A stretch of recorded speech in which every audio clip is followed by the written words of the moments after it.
The full moon rises on another episode of Werewolf Gaming, and welcome to Bullet Hell! The shooter genre has been a part of video games as long as video games have existed. From Space Invaders to Galaga, in fact, the vast majority of old-school arcade games fell in the top-down shooter vein. Even newer classics like Undertale have these gameplay elements embedded in them, to show how the simple idea of dodging and shooting has lasted all this time, and won't be going away anytime soon.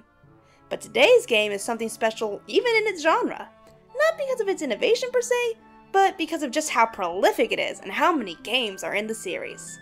This time, we're gonna give tribute to Touhou Project. Also known simply as Touhou, this is a top-down shooter series made by one person, Zune. From the music to the coding and graphics, he's done it all. Ever since the first game in November 1996, he's created 16 games in the main Touhou series, not including the manga, light novels, and books all centered in the game's fictional world. And what is this world? Well, it follows the story of Reimu, a Shinto shrine maiden who combats a menagerie of peculiar yokai, ranging from vampires, ghosts, fairies, and more Japanese-specific monsters like Tengu and Oni. But this is Werewolf Gaming, so we're gonna talk about the true werewolf of the series, Kageru Imaizumi. Kageru, which literally means Shadow Wolf, is a boss in the third stage of the 14th Touhou game, Double Dealing Character. Not only is she a werewolf, but the type of wolf she turns into is a now extinct Honshu wolf, wiped out over 100 years ago. In fact, the character's last name, Imaizumi, is in reference to the first biologist to research the Honshu wolf. Wolves used to be pretty revered in ancient Japan, seen as protectors of the forest who would safeguard travelers making their way through the woods.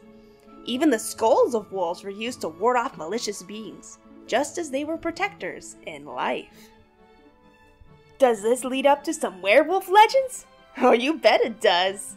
The Ainu natives of Hokkaido, Japan have a creation myth about their tribe being born from the offspring of the Horku Kamui, the howling god, and his human bride, making them literal wolf children. In addition to these ancient ideas, some new modern werewolf myths have arisen as well. There's a trope with modern Japanese werewolves that simply seeing a round moon-like object can trigger a transformation. From anime to music videos to games, the oldest use of this trope I can find is from a 1979 episode of Doraemon called, well, Werewolf Cream. Just goes to show how cultures and myths continue to evolve all around the world, with everything from film, TV, and video games like Touhou. Thanks for joining me for an admittedly late episode of Werewolf Gaming. I would say I'll see you next month, but there's actually no full moon this February. So next time, I'll see you in the year 20XX, when the next moon rises.